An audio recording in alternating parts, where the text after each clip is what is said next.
বিদায়ী ছাত্রীদের বিদায় অনুষ্ঠানের সম্মানিত সভাপতি, এখানে উপস্থিত রয়েছেন অত্র প্রতিষ্ঠানের প্রধান শিক্ষক, অত্র প্রতিষ্ঠানের শিক্ষক শিক্ষিকা বৃন্দ, প্রতিষ্ঠানের কর্মকর্তা কর্মচারী বৃন্দ, এখানে উপস্থিত রয়েছেন এই ওয়ার্ডের একজন নির্বাচিত মেম্বার, আমাদের যুবদলের নেতা কায়ুম সহ এই প্রতিষ্ঠানের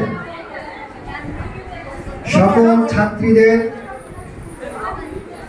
এবং বিদায়ী ছাত্রী এবং যারা এই স্কুলে লেখাপড়া করছেন, যারা বিদায় হবেন তারা তো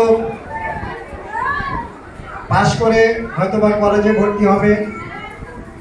তো আমি আমার পক্ষ থেকে এবং জাতীয়তাবাদী দল বিএনপির পক্ষ থেকে, জাতীয়তাবাদী যুব দলের পক্ষ থেকে সকলের মঙ্গল কামনা করছি, সকলের সুস্বাস্থ্য কামনা করছি, যাতে করে তোমরা সবাই এই স্কুল থেকে লেখাপড়া করে মানুষ হবে, মানুষের মতো মানুষ হবে, এদেশের সেবা করবে, তোমরা বিভিন্ন জায়গায় কর্মরত থাকবে।